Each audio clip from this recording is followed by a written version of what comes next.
আসসালামু আলাইকুম আরহামতুল্লাহি বারাকাতুহু। তোমাদের প্রিয় উপন্যাস সঙ্গীন প্রিয়নয়া শক্তি, সুরায়া রাফা, পর্ব 2। কি আছে এই স্যামপুরুষের মাঝে? আহামারি তো কিছুই নেই। হলিউড কিংবা বলিউড হিরোদের মতো পেশিবহুল গৌরবর্ণও নয়।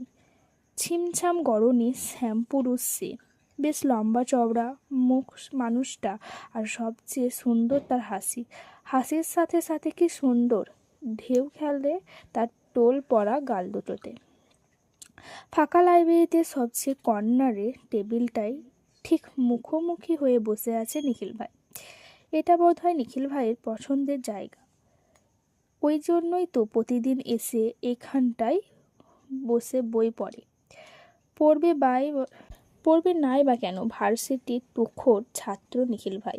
ছাত্র আন্দোলন থেকে শুরু করে সমাবেশ কিংবা নির্বাচন সব কিছুতেই নিখিল ভাইয়ের অগ্রাধিকার। সেই জের ধরে ভার্সিটির ভিপিও তিনি। এক নামে সবাই চেনে। তবে পড়াশোনার ক্ষেত্রে একটিও কম্প্রোমাইজ করেন না তিনি। এই যে এখনও বই পড়ছে, কানে হেডফোন গুঁজে বইয়ের মুখ ডুবিয়ে পাতার পর পাতা উল্টে যাচ্ছে। সেই সিনটা দেখতেও মারাত্মক লাগবেই তো। এত কাছ থেকে নিখিল ভাইকে দেখার সুযোগ হয়নি কোনো কালেই। মনে হচ্ছে সময়টা এখানে আটকে যাচ্ছে। আজ লাইব্রেরিটাও বেশ ফাঁকা, সিনিয়র বা তেমন কেউ নেই। এই সুযোগে নিখিল ভাইয়ের সাথে দু একটা কনভারসেশন এগোলে ক্ষতি কি? নিখিল ভাই, এই যে নিখিল ভাই। লাজুক হেসে টেবিলে টক টক করে সামান্য টোকা দিয়ে লাগছে অরু। তবুও নিখিল ভাইয়ের হেলদোল নেই কোনো। একবার তাকালোও না পর্যন্ত। আশ্চর্য, এভাবে অপেক্ষা করার কি হলো? অরু বুঝি খারাপ লাগে না? লজ্জা আর আত্মসম্মানে মাথা খেয়ে অরু আবারও ডাকলো তাকে। কিন্তু এবারও একই ঘটনার পুনরাবৃত্তি ঘটে। নিখিল ভাই কোনোরূপ সাড়া দিল না, বরং ওর দিকে না তাকিয়েই বাম হাত দিয়ে একটা ছোট্ট সাইজের অ্যালার্ম ঘড়ি এগিয়ে দিল ওকে, যেটা এই মুহূর্তে বাজ খায় আওয়াজ তুলে কানের 12টা বাজিয়ে দিচ্ছে। ইস, কি বিরক্তিকর! এটা কেন দিলেন নিখিল ভাই? আবারও নিখিল ভাই নিশ্চুপ, বরং অ্যালার্মের বিরক্তিকর শব্দটা আরও দ্বিগুণ জোরে বাজিয়ে দিলেন তিনি। অ্যালার্মটা বিরক্তির আওয়াজ তুলে কর্ণকুহুর ছাপিয়ে মস্তিষ্কে এসে লাগছে এবার। কানের পর্দা ছিঁড়ে যাওয়ার উপক্রম। না, আর নিতে পারল না অরু। বিরক্তির চরম পর্যায়ে গিয়ে শব্দ করে চেঁচিয়ে উঠল, এটা বন্ধ করুন নিখিল ভাই। উফ, আর সহ্য হচ্ছে না। এক পর্যায়ে গায়ের কমফর্টটা ছুঁড়ে ফেলে হন্তদন্ত হয়ে উঠে বসল অরু। ঘুমের ঘোর এখনো কাটেনি। চারিদিকের পরিবেশ পরিস্থিতি বুঝে উঠতে একটু সময় লেগে গেল ওর। যখন বুঝে উঠল, তখন প্রতিদিনের মতো প্যালেসের ন্যায় মাস্টার বেডরুমের কিং সাইজ বিছানায় নিজেকে আবিষ্কার করল ওর। ঠোঁট কামড়ে একটা চাপা নিঃশ্বাস ছেড়ে ধীরে সুস্থে সময় নিয়ে নিজের হাঁটু অবধি লম্বা সিল্ক চুলগুলোকে মিশিবান করে বিছানা ছাড়ল। তারপর সবার আগে বন্ধ করলো বিরক্তিকর অ্যালার্মটাকে। একে একে পুরাতন জানালার ভারী পর্দাগুলো সরিয়ে রুমটাকে আলোকিত করে বসে পড়ল ল্যাপটপ দিয়ে। তারপর সেই বিরক্তিকর কাজ মেল পাঠানো। গত 1 বছর ধরে এটা ওর রুটিনে রূপান্তরিত হয়েছে। আপা যে কেন বুঝতে চায় না কে জানে। আবারও ভেতরের আহত বাতাসকে নিঃশ্বাসের মাধ্যমে নিগড়ে বের করল ওরু। মেল পাঠানো শেষ হলে শক্ত কাঠের চেয়ারটায় গা এলিয়ে দিয়ে উদাসীন চোখে বাইরে চাইল ওরু। ওর পরনে কোনো দামি পাজামা সেট নয়, বরং সিম্পল প্লাজো আর একটা ওভারসাইজ টি শার্ট। সাধারণ বাঙালি মেয়েরা যা পরে ঘুমায় আর কি। এই রুমে বিশাল জানলার কারুকাজ করা লৌহ কাঠ গলিয়ে যতদূর চোখ যায় শুধু বাগান বিশালের ছড়াছড়ি। এখন বসন্ত চলেছে, তাই একটু বেশি সুন্দর লাগছে বাড়ির ফ্রন্ট এ। পুরান ঢাকায় যতগুলো প্রাচীন আর নামকরা বাড়ি আছে তার মধ্যে এই বাড়িটা অন্যতম। লোকমুখে শোনা যায় এই বাড়ির পূর্বপুরুষেরা নায়েব গোসামস্তা ছিলেন। পরবর্তী জন্মে জমিদার প্রথা বিলুপ্ত হয়ে গেলেও এদের বংশ পরম্পরায় নেতৃত্ব আর আভিজাত্য ভাবটা রয়েই যায়। তাই তো যুগের পর যুগ, প্রজন্মের পর প্রজন্ম সবাই রাজনৈতিক কর্ণধারা হয়ে নাম লিখিয়ে এসেছেন। এই বাড়িটা ঠিক কোন প্রজন্মের জানা নেই অরুর, তবে বাড়িটা বেশ পুরনো। প্রায় 10 বিঘা জমি নিয়ে তৈরি এ বাড়িটাকে ছোটোখাটো ড্রিম হলিডে বললে মন্দ কিছু হবে না। মহলের সদর দরজা থেকে গেট অবধি যেতে মিনিট 10 টাইম লেগে যায়, ধীরে সুস্থে হাঁটলে তার চেয়েও বেশি। তারপর চোখে পড়ে অযত্নে ইতি উতি বেড়ে ওঠা বাগান বিলাসে ঘেরা দানবাকৃতির বিশাল গেট, তাতে মার্বেল পাথর দিয়ে গুটি গুটি অক্ষরে লেখা কীর্তিকুঞ্জ।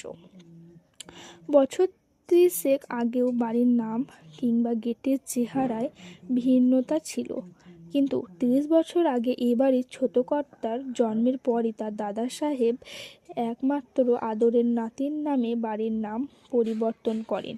ইটপাথর আর লোহার ঘেরা গেটটাকে সর্বা বিদায় জানিয়ে মার্বেল পাথরের গেট নির্মাণ করেন সেই। বাড়ির নাম পরিবর্তন করে রাখেন কীর্তিকুঞ্জ। সময় পাল্টেছে, সময়ের তালে তালে বদলে গেছে কর্তৃত্ব আর অভিজাত্য মোড়ানো মানুষগুলোও। একে একে খালি হয়েছে কীর্তিকুঞ্জ। তাদের দাম্ভিকতা কিংবা রাজনৈতিক অবদান এখন কেবলই লোকমুখে বুলি মাত্র। এত কিছু বাদ দিলেও রিয়েল এস্টেট বিজনেস নিয়ে এ পরিবার এগিয়েছে অনেক দূরে। দেশ ছাপিয়ে বিদেশে সগৌরবে দাপিয়ে বেড়ায় এদের পারিবারিক বিজনেস। সবাই এক নামে চেনে। দেশের প্যানের 30% যোগান এদের পারিবারিক ব্যবসা থেকে আসে। শুধু উচ্চ পদস্থ না, স্বয়ং সরকারও আজকাল মুখে লাগাম দিয়ে কথা বলে এদের সাথে।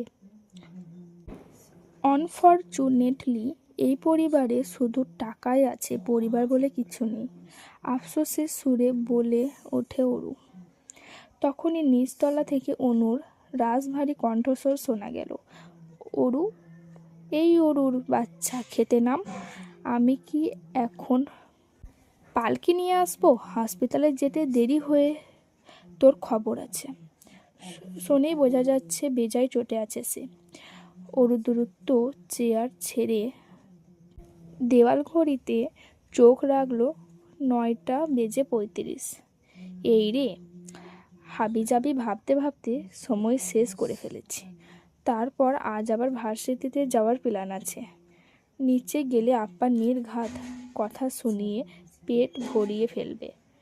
এখন কি করি? বিশাল হলরুমে এক কোণে রান্নাঘর, তার পাশেই ছোট্ট একটা ডাইনিং। 4 জন মতো বসার জায়গা হবে। সেখানে খাবার সাজাচ্ছে অরুর বড় আপা অনু। এবারের কোনো কিছুই না পারতে ব্যবহার করে না অরুরা। যতটুকু না করলেই নয়, ঠিক ততটুকুই ওরা অধিকার খাটায়। অনু খাবার সার্ভ করতে করতেই রেডি হয়ে নিচে নামে অরু।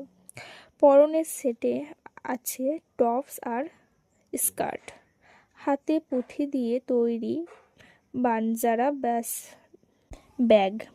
অরুকে দেখেই মেজাজ খারাপ হয়ে গেছে অনুর। অরুর পরিপাটি রূপ দেখে তেতিয়ে উঠল মস্তিষ্কটা।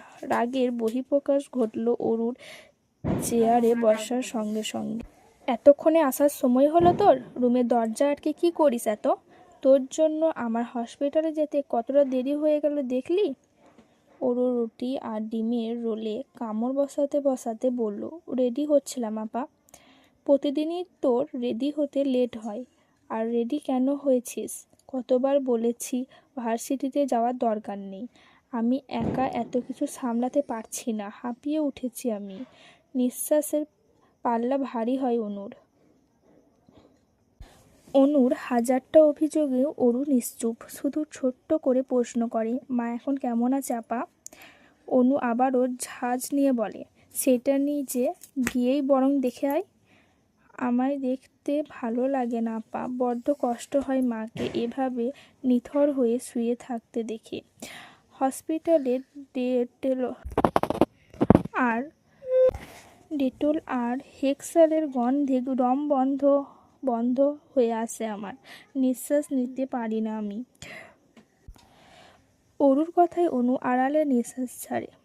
মায়ের অসুখের পর থেকে ওর ডান পিঠে দুরন্ত বোনটা নিজেকে অনেক সামলেছে। যে মেয়ে সারাদিন হুড়োহুড়ি আর বান্ধবীদের নিয়ে মেতে থাকতো, সেই মেয়ে ঘরকুনো হয়েছে।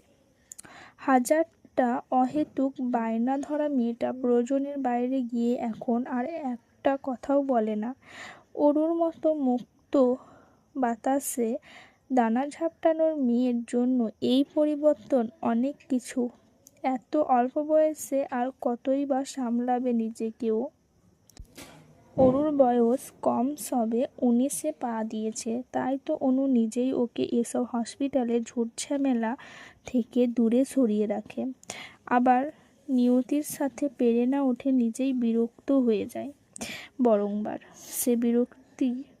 সে বিরক্তি নিজের কাছে নিজের মধ্যে আটকে রাখা কষ্ট হয়ে ওঠে ওর জন্য। গুমড়ে মোড়া অশান্ত হৃদয়টাকে একটু হালকা করার দায়ে মাঝে মধ্যেই বহিঃপ্রকাশ ঘটে চাওয়া মেজাজে, যার ভুক্তভোগী হয় ওর ছোট বোনটা। অনু নিজেকে বহুবার বুঝিয়েছে, আর যাই হোক ছোট বোনের উপর রাগ ঝাড়বে না। কিন্তু দিন শেষে মায়ের অসুখ, বাড়ি, হসপিটাল বাড়ি, এই করতে করতে নিজের খের নিজেই হারিয়েছে। আপা আমি গেলাম, আগামী 1 সপ্তাহ কোথাও যাব না, রান্না বান্না সব আমি করব, তবুও প্লিজ রাগ করিস না তুই। এই শোন। অনুর অযাচিত ডাকে পিছনে ঘুরল অরু। ইমেল? অনু কি বলবে সেটা বোধ হয় অরু জানতো, তাই আগিয়ে এসে বলল, ইমেল পাঠিয়ে দিয়েছি। কোনো রিপ্লাই এসেছে? অরু তাচ্ছিল্যের হাসি দিয়ে বলে, আপা তুই না, গত 1 বছর ধরে একটানা ইমেল পাঠানোর পরও যেখান থেকে একটা রিপ্লে আসেনি, হুট করেই সেখান থেকে রিপ্লে চলে আসবে, এটাও বেশি আশা করিস না। কথা শেষ করে গেট পা ফেলে প্যালেসের মতো বিশাল মহল ছেড়ে বেরিয়ে যায় অরু। অরু চলে যাওয়ার পরে অনু আনমনে বলে, আমার বিশ্বাস অরু, কোনো একদিন ঠিক রিপ্লাই আসবে, আর আমরা মাকে সুচিকিৎসার জন্য বিদেশেও নিয়ে যাব। সেদিন মা আবারও সুস্থ হয়ে ফিরবে। তোর আর আমার দুঃখ সেদিনই ঘুচবে।